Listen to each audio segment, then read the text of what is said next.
اور آواز آئی عبد القادر، تو نے اللہ کی اتنی عبادت کی ہے، اتنی ریاضت کی ہے کہ شریعت کا ہم تمہیں اب مکلف نہیں رہنے دیتے، اور اب تو نماز نہ پڑھے اور دیگر اعمال نہ کرے تو تجھے کوئی پکڑ نہیں، میں تیرے اوپر ایسے راضی ہو گیا۔ تو ایسے بادل سے آواز آئی، کہتے مان میرے دل میں خیال آیا کہ اگر عبادت کا مکلف نہ ہونا ہوتا تو امام الانبیاء صلی اللہ علیہ وسلم سے بڑھ کر کون اللہ کا مقرب تھا۔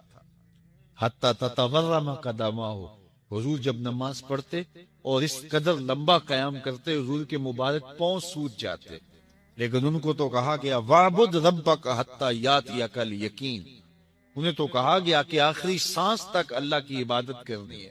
تو میں کون ہوں کہ مجھے کہا جائے کہ تو اب عبادات کا مکلف نہیں رہا، کوئی بات نہیں ہے۔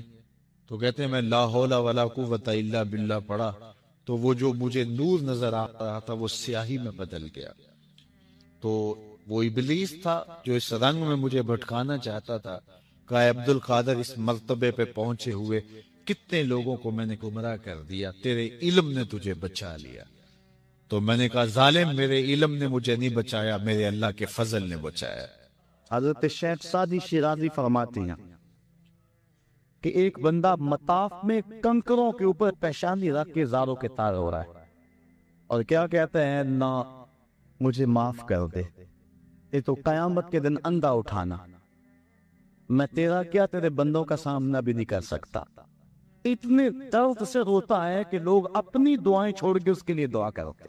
ایک بندہ تو چھوڑ چھاڑ کے قریب کھڑا ہو گیا اور کہتا ہے مالک اسے معاف کر دے، مالک اسے معاف کر دے۔ کافی دیر کے بعد وہ شخص جو روتا تھا اٹھ کے جانے لگا۔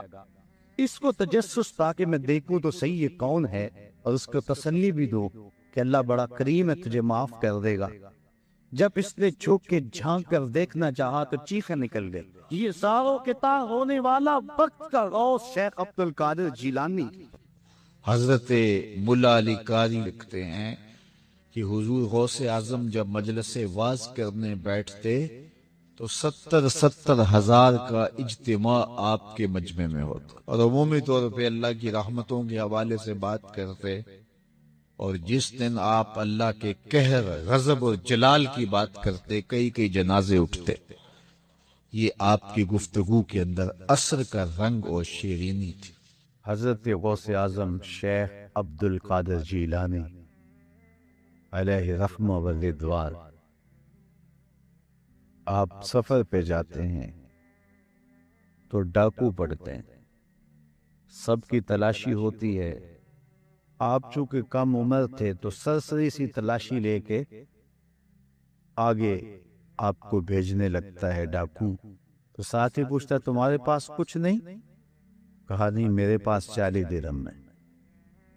تو وہ رک گیا، کہاں ہیں؟ کہاں یہ آستین میں سی ہے۔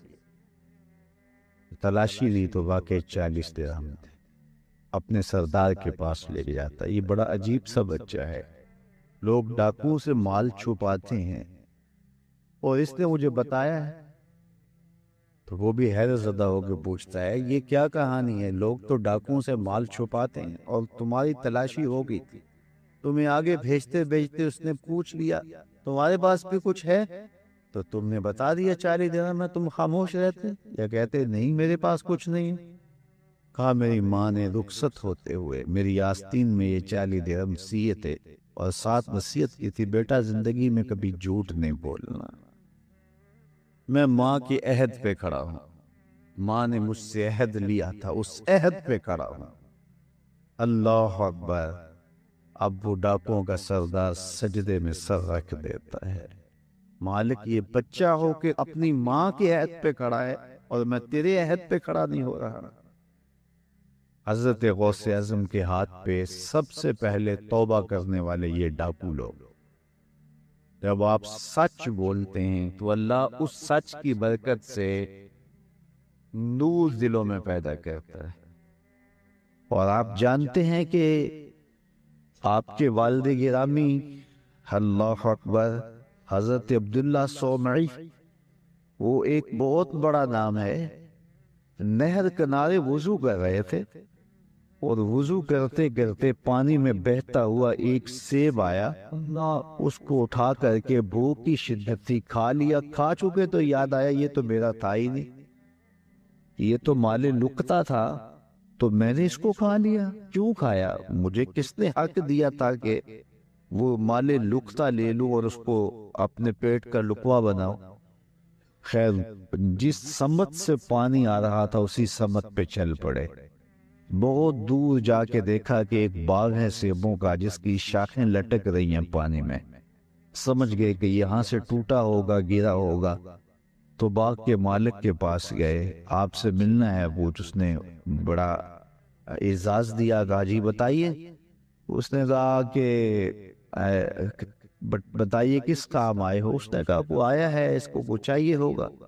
تو کہا حضرت آپ کے باغ کا ایک سیب میں نے کھایا ہے، وہ ایسے وضو کر رہا تھا تو بس غلطی سے میں نے کھا لیا ہے، تو اب اس کا کیا ہرجانہ ہے میرے ذمہ؟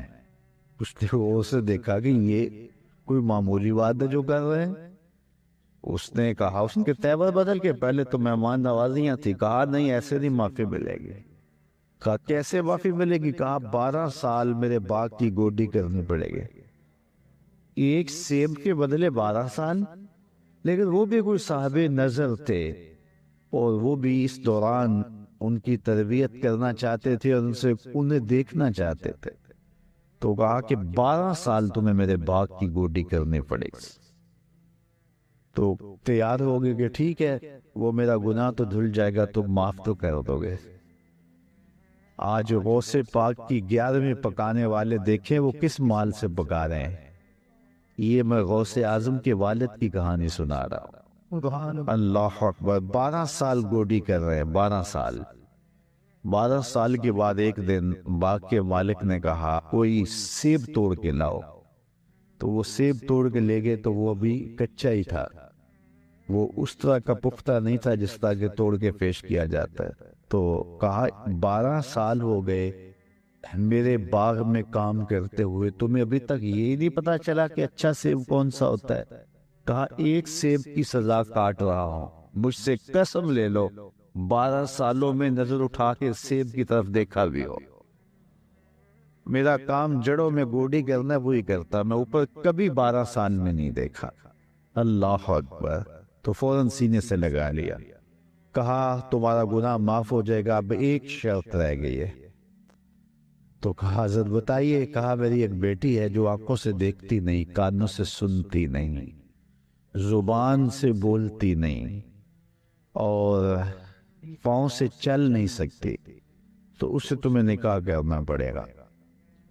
اب شادی انسان کی زندگی کا اہم مرحلہ ہوتا ہے، سوچ سوچ کے انسان قدم اٹھاتا ہے، زندگی پوری گزارنی ہے۔ کہا پھر اس کے بعد معافی مل جائے گا؟ اس کے بعد معافی ہے۔ نکاح ہو گیا۔ کہا جائیے اپنی جو ہے وہ دلہن کے کمرے میں، جہاں گئے تو وہاں صحیح الاعضاء ایک خاتون، ایک لڑکی منتظر تھی، تو واپس دوڑ آئے اور دوڑتے ہوئے جو ہے وہ ماتھے پہ دروازے کی چوگاٹ جو تھی وہ دروازے پہ لگی، تو آگے حضرت شیخ تھے ان کے، اس بچی کے والد، تو کہا کہ دوڑ آئے ہو؟ کہا حضرت پہلے ایک غلطی کی سزا اتنی لمبی بھگت رہا ہو، تو وہ جس سے نکاح آپ نے پڑھوایا تھا وہ تو نہیں ہے، یہ تو کوئی اور خاتون ہے، صحیح الاعضاء ہے۔ کہا وہی تمہاری بیوی ہے۔ کانوں سے بہری اس لیے ہے کہ آج تک اس نے غیر محرم سے ہم کلامی نہیں کی، اور زبان سے گونگی اس لیے ہے کہ غیر محرم سے کبھی بات نہیں کی، نابینا اس طرح ہے کہ اس نے آج تک غیر محرم کو دیکھا نہیں۔ اللہ اکبر۔ پاؤں سے اپاہج اس طرح ہے کہ آج تک یہ جو ہے وہ غیر محرم کی طرف چل کے نہیں گئی۔ یہ حضرت غوث اعظم کی والدہ بنی، اور یہ بزرگ جنہوں نے سیب کھایا تھا یہ حضرت غوث اعظم کے والد بنے۔ پھر اللہ نے ان دونوں کو جو شہزادہ دیا اس کا نام شیخ عبد القادر جیلانی۔ وہ کیا کسی نے کہا تھا نا کہ اچھی مائیں اچھی اولاد کی ضمانت ہوتی ہیں، اور مائیں جب اس طرح کی پاکیزہ صفت اور باپ تقوی کے اس معیار پر ہوں تو پھر بیٹے شیخ عبد القادر جیلانی ہی ہوتے ہیں۔ آپ جانتے ہیں کہ مائی راستی حضرت بابا فرید گنج شکر کی ماں، وہ بچے ہیں تو مصلے کے نیچے شکر کی پوڑیاں رکھ دیتے ہیں اور وہ نماز پڑھتے ہیں، مصلہ اٹھاتے ہیں تو نیچے شکر کی پوڑیاں ہوتی ہے، تو انہیں شوق تھا شکر کا تو وہ کھا لیتے ہیں۔ اللہ اکبر، تاکہ بچہ عادت اس کی پک جائے، پختہ ہو جائے نماز کی۔ امام غزالی نے احیاء العلوم میں لکھا ہے ہر عمل پہلے ریاکاری ہوتا ہے، پھر عادت بنتا ہے، پھر عبادت بنتا ہے۔ تو اپنی اولاد کی تربیت کرنی چاہیے کہ انہیں پہلے لالچ دے کے انہیں نیکیوں کی طرف راغب کرنا چاہیے۔ تو وہ روز شکر رکھتی تھی۔ ایک دن ماں کہیں گئی تھی اور آتے ہوئے لیٹ ہو گئیں اور نماز کا وقت آ گیا۔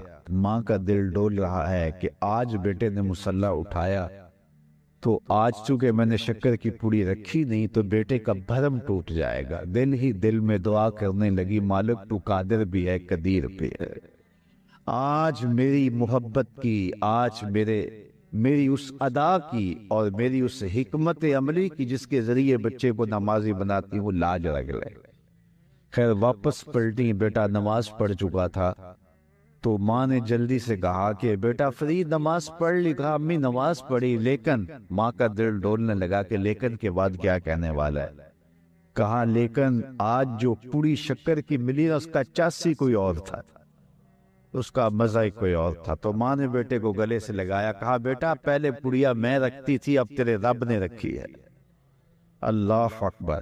کیا آج کی ماں بیٹے کو نمازی بنانے کے لیے اس کے مصلے کے نیچے چاکلیٹ نہیں رکھ سکتی؟ آج اس کو نمازی بنانے کے لیے کوئی طریقہ اختیار نہیں کر سکتی؟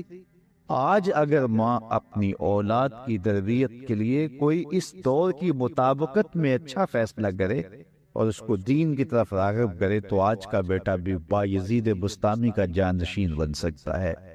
آج کا بیٹا بھی غوث اعظم الشیخ عبد القادر جیلانی کا جانشین بن سکتا ہے، بابا فرید گنج شکر کا جانشین بن سکتا ہے۔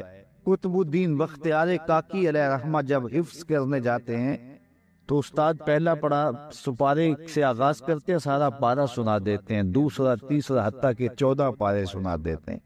15 پارے سے استاد جی شروع کیجیے۔ کہا جس درس گاہ سے 14 پارے حفظ کیے ہیں تو وہیں سے باقی پارے بھی حفظ کر لیے ہوتے۔ کہا میری ماں کو 14 پارے آتے تھے اور جب صبح اٹھتی تھی اور اتنی دیر تک جو ہے وہ رکتی نہیں تھی، کام بھی کرتی رہتی تھی، 14 پاروں کی تلاوت بھی کرتی رہتی تھی۔ اور یہ بات میں نے ماں کی آغوش سے یہ پارے سیکھ لیے ہیں۔ جب ماں ایسی ہو تو بیٹے قطب الدین بختیار کاکی بنتے ہیں۔ اقبال کہتا ہے تو نہ شناسی کہ تو نہ دانی کہ سوزے کے آتے تو دیگر گوں کر تقدیر عمر را۔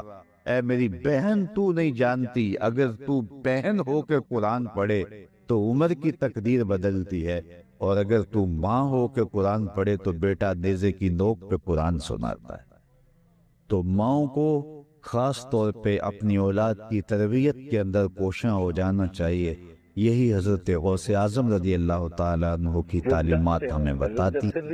رضی اللہ تعالیٰ عنہ جلیل القدر اولیاء میں سے حضرت جنید بغدادی کے رشتے میں ماموں بھی لگتے ہیں اور شیخ بھی لگتے ہیں۔ کہتے ہیں میں تو اس بات سے ڈرتا ہوں کل قیامت کے دن اپنے رب کا سامنا کیا کرتا، کیسے اس کا سامنے کر پاؤں گا۔ ساری دنیا اس بات سے ڈرتی ہے، لیکن شہر اقبال کے باسیوں اقبال نے اس سے بھی آگے کی بات کہتی۔ اقبال کہتا ہے لوگ تو کہتے ہیں کہ یا اللہ، حضور کی بارگاہ میں عرض کرتے ہیں کہ اپنی کملی میں مجھے چھپا لیں، میرے عیبوں کو چھپا لیں، قیامت کے دن میرا نامہ اعمال جو ہے وہ جب تلے تو آپ کرم نوازی فرما دیں۔ ساری دنیا یہ کہتی ہے، حضور سے بھی عرض کی جاتی ہے، دکھڑے سنائے جاتے ہیں کہ میرے عیب اپنی چادر رحمت میں چھپا لیں، لیکن اقبال کی فکر دیکھیے، اس نے کہا کہ مالک ساری زمانے کے سامنے چاہے میرے عیب نشر ہو جائیں لیکن حضور کے سامنے نشر ہو۔ تو غنی از فرد و عالم من فقیر، روز معاشر عذر آئے من پذیر، گر تو می بینی حسابم ناگزیر، از نگاہ مصطفیٰ تم نابغیر۔ اے اللہ تو غنی ہے اور میں تیرا نیاز مند بندہ، بغیر حساب کے تو مجھے بخش دے تو تجھے کون سا بھار لگتا ہے، لیکن اگر میرا حساب لینا ضروری ہی ہوا تو میری گزارش یہ ہے کہ حضور کے سامنے نہ لے دے، مجھے حضور رحمت للعالمین سے شرط ہے۔ کیسا عشق ہے اور کیسی محبت ہے جناب رسالت مآب صلی اللہ علیہ وآلہ وسلم سے، تو وہ باوجود عبادات کی کثرت کے یہ دعا کرتے رہتے ہیں، والذین یقولون ربنا اصرف عنا عذاب جہنم، وہ کہتے ہیں مالک ہم سے عذاب جہنم پھیر دے، ان عذابہا کان غراما، بے شک اس کا عذاب گلے کا پھندا ہے، سخت ترین ہے عذاب جہنم کا۔ ساری رات عبادت کرنے کے باوجود بھی وہ یہی کہتے نظر آ رہا، یہ نہیں کہ وہ کہیں کہ ہمیں جہنم ہمارے قریب بھی نہیں آئے گی، وہ جہنم کا تمتع نہیں اڑاتے اپنی خانقاہوں میں بیٹھ کے، وہ جنت کا مذاق نہیں اڑاتے بلکہ جنت کے طالب ہیں اور جہنم سے ڈرتے ہیں۔ حضور علیہ السلام سے بڑھ کر اللہ کا قرب رکھنے والا کون تھا،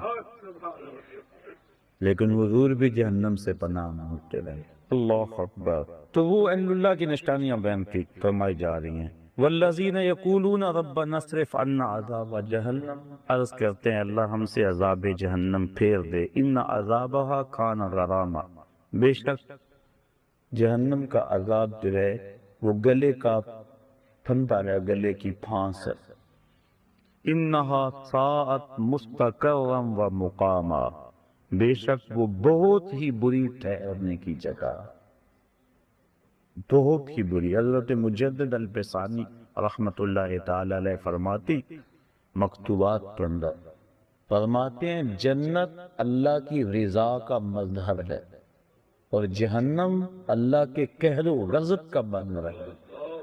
اللہ جس پہ راضی ہوگا اس کو جنت میں بھیجے گا اور جس پہ ناراض ہوگا اس کو جہنم میں بھیجے گا، اس لیے جہنم سے پناہ مانگنا اللہ کی ناراضگی سے پناہ مانگنا ہے، اور جنت کا مطالبہ اور آرزو کرنا اللہ کی رضا چاہنا ہے۔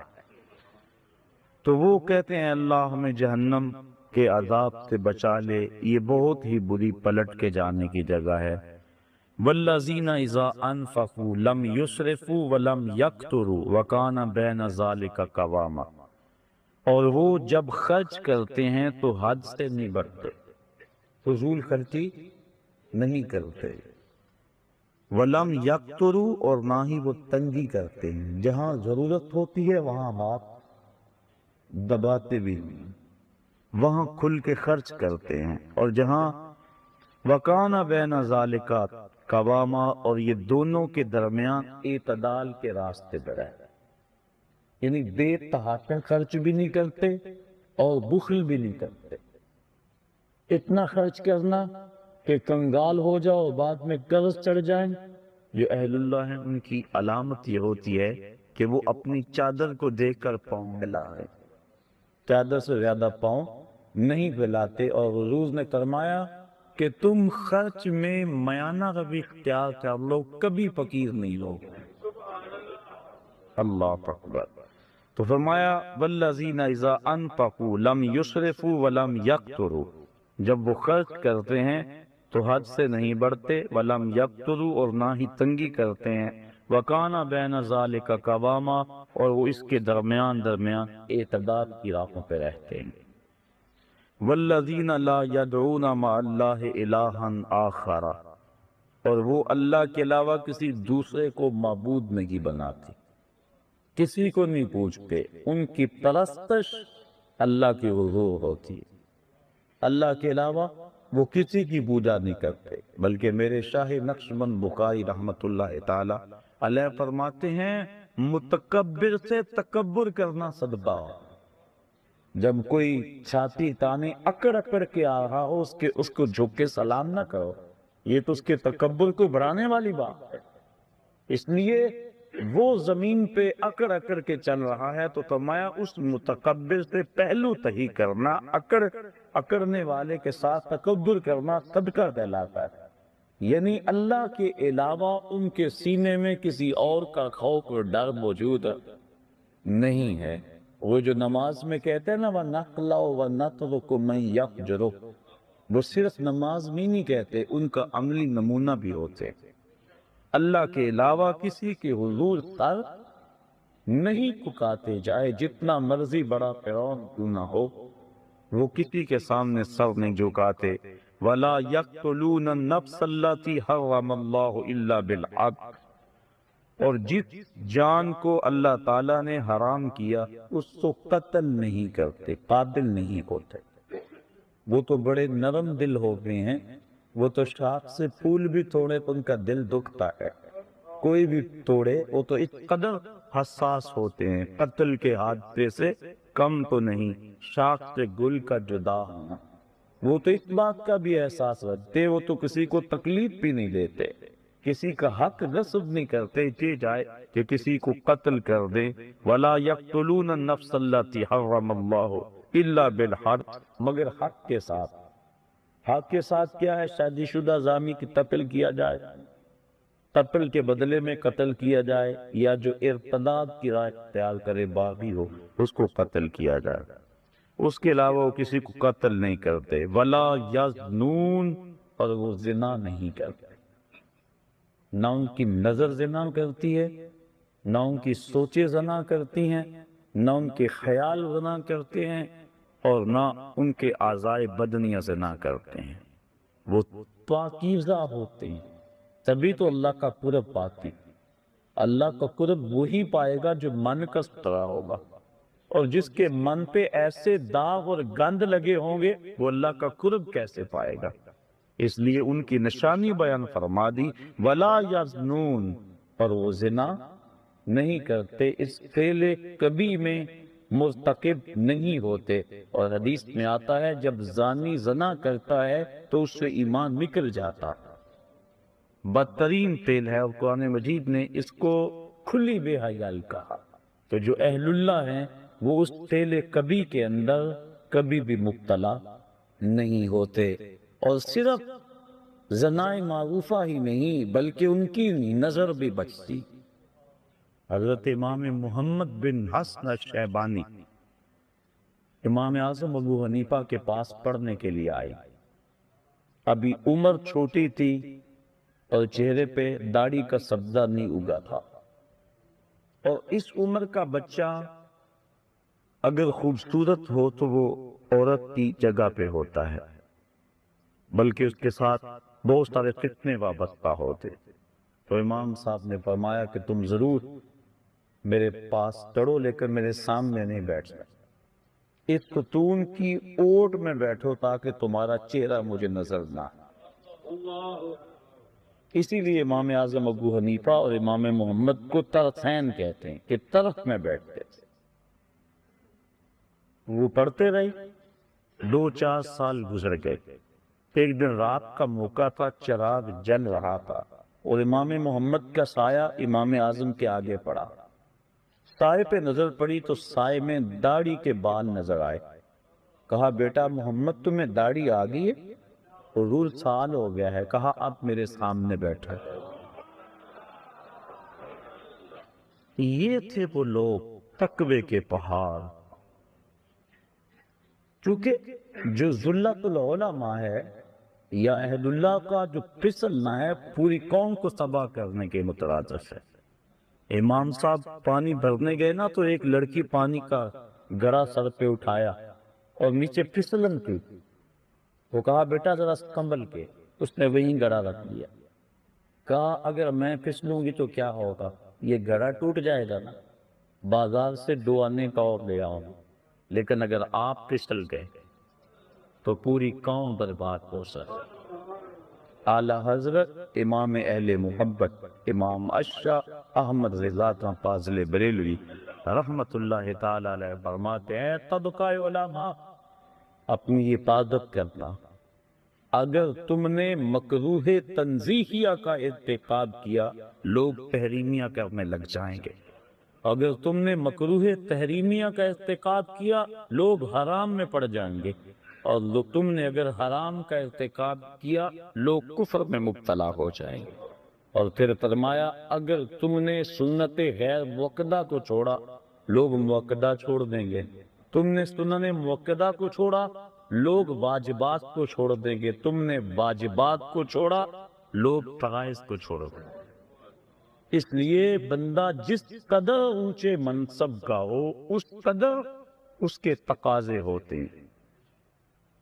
حضرت امام احمد بن حنبل کی بارگاہ میں غالباً ایک خاتون آئی اور اس نے مسئلہ پوچھا کہ حضرت میں اپنے مکان کی چھت پہ رات کے موقع پہ چاند کی چاندنی میں سوت کاٹتی، کبھی کبھی ایسا ہوتا ہے کہ بادشاہ کی سواری گزرتی ہے تو آگے آگے جو شمع اٹھائے چل رہے ہوتے ہیں اس سے روشنی زیادہ ہو جاتی ہے اور وہ میرے سوت پہ بھی پڑتی ہے، کیا بادشاہ کے چراغوں کی روشنی میں مجھے سوت کاٹنا جائز بھی ہے کہ نہیں؟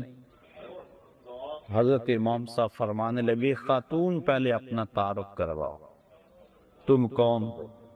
خاتون کہنے لگی سائل کی ذات نہیں پوچھی جاتی، آپ مجھے مسئلہ بتائیں۔ امام صاحب فرمانے لگے نہیں، سائل کی وجہ سے مسئلے کی نوعیت بھی بدلتی ہے، آپ کو پہلے بتانا ہوگا کہ آپ کون ہیں۔ تو اس خاتون نے بتایا کہ میں حضرت بشر حافی کی ہمشیرہ، وہاں تمہارے لیے جائز نہیں ہے۔ تو انسان جتنے اونچے منصب کا ہو لازمی نہیں کہ زنا جیسے فعل کا ارتکاب کرے تو پھر ہی خرابی آئے، اگر نظر بھی بھٹک گئی، اگر خیال بھی بہک گیا، تو جو اس مقصد پہ بیٹھا تھا کہ لوگوں کو اطاعت کرتا تھا، لوگوں کو ہدایت دیتا تھا، تو جو اتنے لوگ اس کے پیچھے لگے اس کا، اس لیے کہا کہ اللہ والوں کی شان یہ ہے وَلَا يَقْتُلُونَ النَّفْسَ الَّتِي حَرَّمَ اللَّهُ إِلَّا بِالْحَقِّ وَلَا يَزْنُونَ، اور وہ زنا نہیں کرتے، زنا کی ساری صورتیں چاہے وہ آنکھ کا ہو، کان کا ہو، ہاتھوں کا ہو، وَمَنْ يَفْعَلْ ذَلِكَ يَلْقَ أَثَامًا، اور جو یہ کام کرے وہ سزا پائے گا، سخت سزا ہے۔ بلکہ ایک روایت میں آتا ہے کہ قیامت کے دن وہ سخت رسوا کر دیا جائے گا، یُضَاعَفْ لَهُ الْعَذَابُ يَوْمَ الْقِیامَہ، قیامت کے دن اس کو دگنا عذاب دیا جائے گا، دو گنا عذاب دیا جائے گا، وَيَخْلُدْ فِيهَا مُحَانًا، فِيهِ مُحَانًا، اور ہمیشہ وہ ذلت میں رہے گا، سخت تذلیل اس کی ہوگی۔ إِلَّا مَنْ تَابَ وَآمَنَ وَعَمِلَ عَمَلًا صَالِحًا، ہاں جو توبہ کرے اور ایمان لے آئے اور اچھے عمل کرے، کیونکہ ایمان کے بعد اچھے اعمال توبہ کے شجر کو پانی دیتے ہیں، اگر توبہ کے بعد اچھے اعمال نہ کریں تو وہ بوٹا پھر مرجھا جائے گا۔ بار بار توبہ کی، 2 لفظوں میں توبہ توبہ استغفر اللہ پڑھ لیا، وہ ایسے ہی ہوتا ہے کہ بس کے اندر جا رہے ہیں، سفر کرتے، آگے ایکسیڈنٹ ہوا، لاشیں بکھری پڑی ہیں، 2 منٹ کے لیے ڈرائیور بھی بند کر لیتا ہے ٹیپ کو، گانے بند کر لیتا ہے، توبہ توبہ ساری بس کرتی ہے، لیکن ابھی آدھا کلومیٹر نہیں گزرتا پھر ٹیپ کا بٹن آن، اور پھر سب بری لکشن ہوتے ہیں، یہ توبہ نہیں ہوتی۔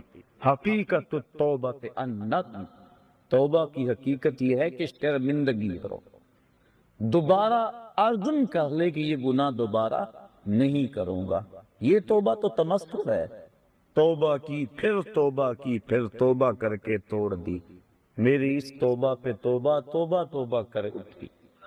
یہ تو عجیب بات ہے، توبہ یہ ہے کہ عزم مصمم کر لے کہ میں اس کے بعد یہ کام نہیں کروں گا، اور پھر عمل صالح کر کے توبہ کے لگائے ہوئے پودے کو پانی دے۔ کہا الا من تاب وآمن وعمل عملا صالحا فاولئک یبدل اللہ سیئاتہم حسنات، اگر کوئی ایسا کر لے، اللہ فرماتا ہے ہم نہ تو صرف کہ اس کے گناہوں کو ختم کریں گے بلکہ ان کے گناہوں کو بدل کے نیکیوں میں تبدیل کر دیں گے۔ وہ جتنا بڑا گناہ گار ہوگا اتنا بڑا نیکوکار ہو سکے، اس کے در پہ آپ ہو جائے۔ اگر کسی محکمے کے اندر کوئی ایسا کام ہو جائے، محکمے کا آفیسر معطل کر دے یا کوئی اور ایسی سزا دے دے تو بعد میں وہ معاف بھی کر دے، لیکن ریکارڈ تو خراب ہو جاتا ہے نا، ترقی تو رک جاتی ہے کہ اتنا کچھ اس کے رجسٹر کے اندر، اس کی فائل کے اندر لکھ دیا گیا ہے، لیکن اللہ تعالیٰ اس فائل کو کتنی عزت دیتا ہے۔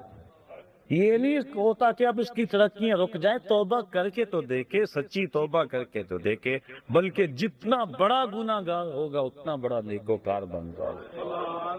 اللہ اکبر۔ فَأُولَٰئِكَ يُبَدِّلُ اللَّهُ سَيِّئَاتِهِمْ حَسَنَاتٍ، ہم اس کی بدیوں کو نیکیوں میں تبدیل کرتے ہیں۔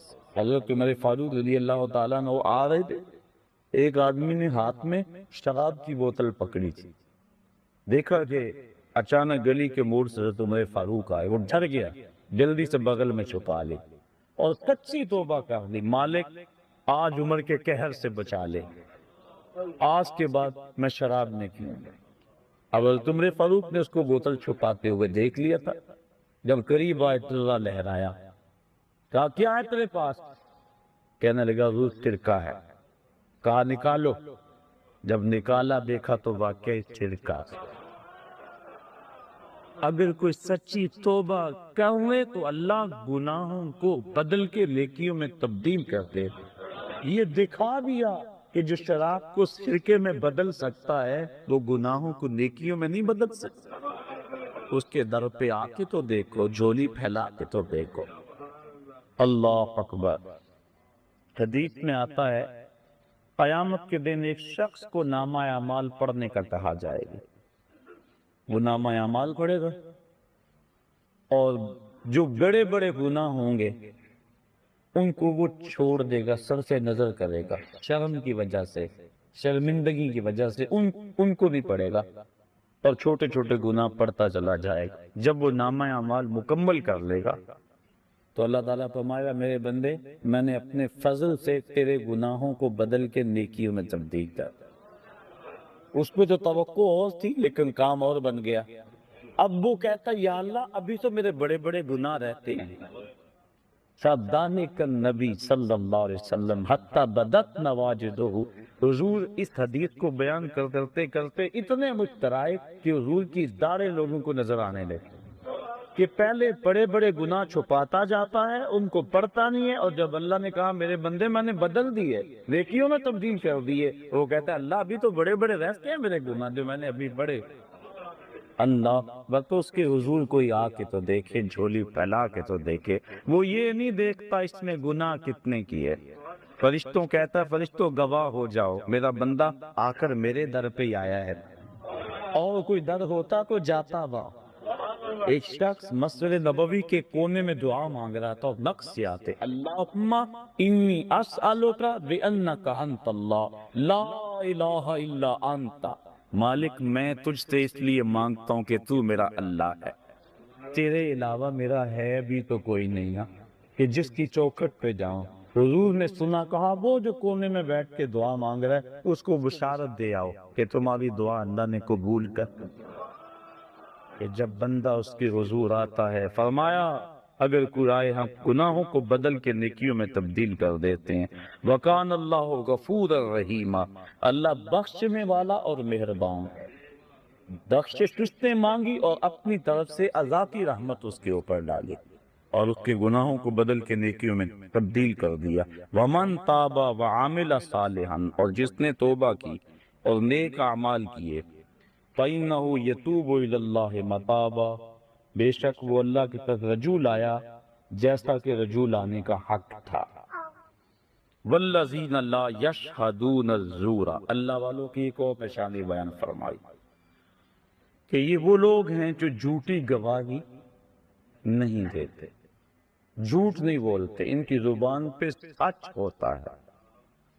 اللہ اکبر۔ وَإِذَا مَرُّوا بِاللَّغْوِ مَرُّوا كِرَامًا، اور جب کسی بےہودہ جگہ سے گزرتے ہیں تو اپنی عزت سنبھال کے گزر جاتے ہیں، کسی بری جگہ پہ ٹھہرتے بھی نہیں۔ حضور علیہ السلام نے فرمایا تہمت کی جگہوں سے بچو، اپنی آبرو کی حفاظت کرتے ہیں، کسی ایسی جگہ پہ رکتے بھی نہیں۔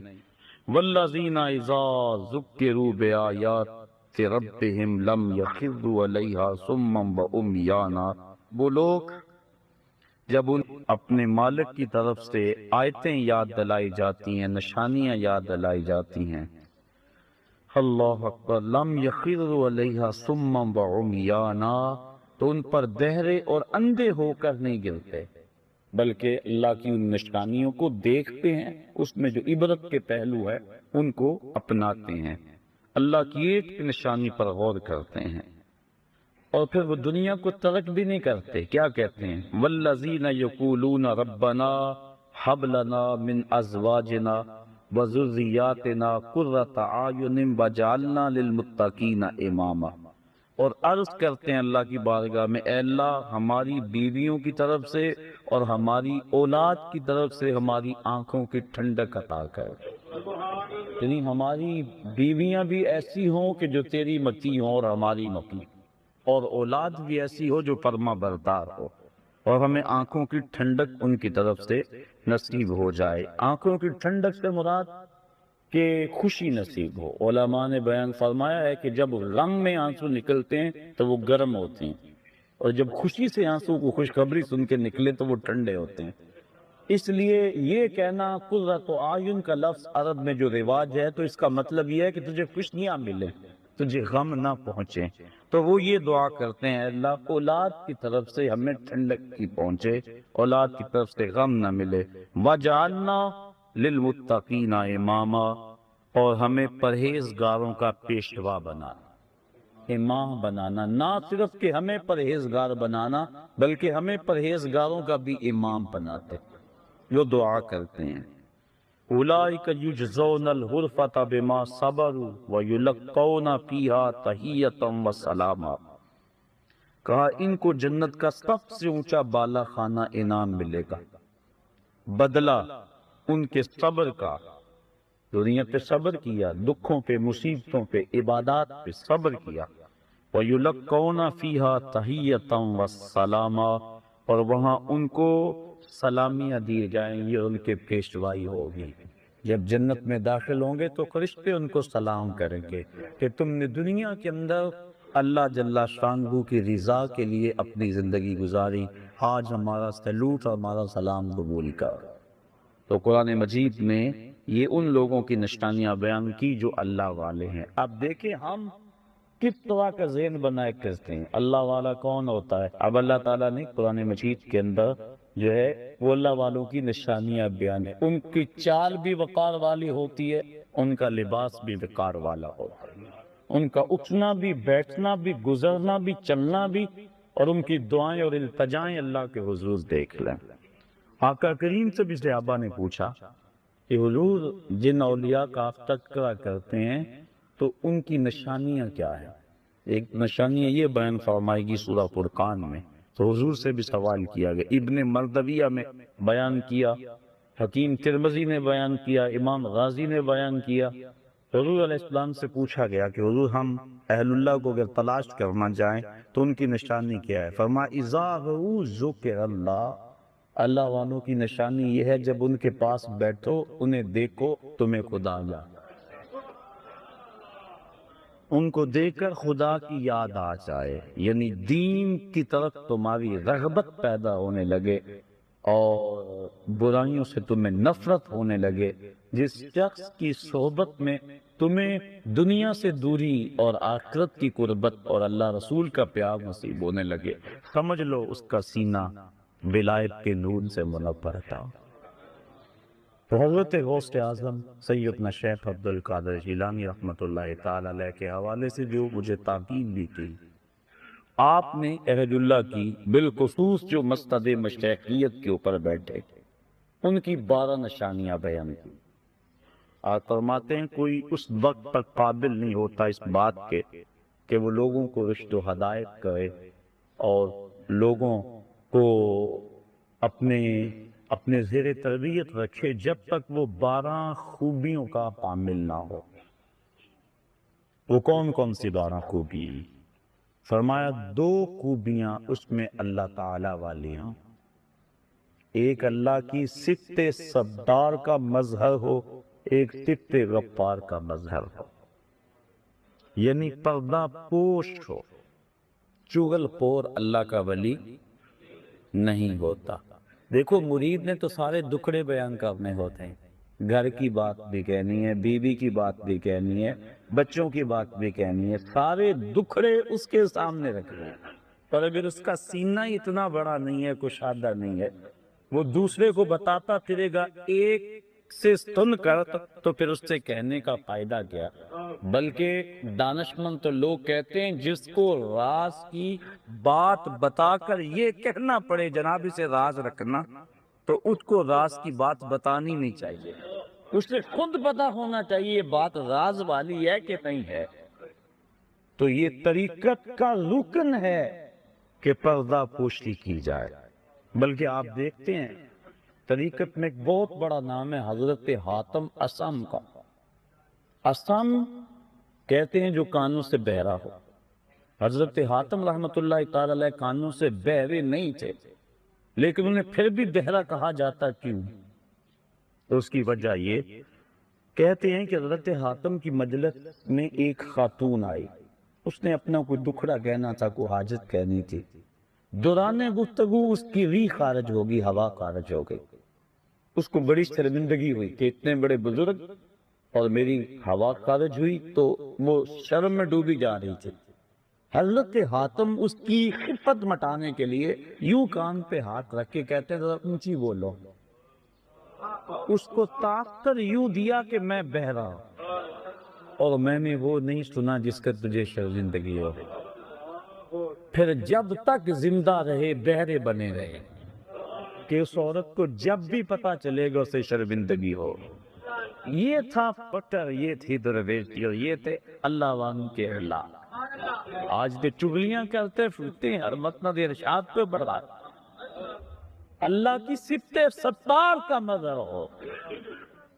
دوسری خوبی اللہ کی صفت غفار کا مظہر، بخش دینے والا، دل میں گرا باندھنے والا، چونکہ دوران سلوک سالک سے بڑا سرزد ہوتا ہے، وہ بیچارہ زیر تربیت ہوتا ہے، اس کی کسی بات کو دل پہ لگا لے اور گرا باندھ لے تو پھر کیسے تربیت ہوگی؟ تو اللہ کی صفت غفار کا مظہر ہو، معاف کر دینے والا، جتنا وہ معاف کر دیتا ہے۔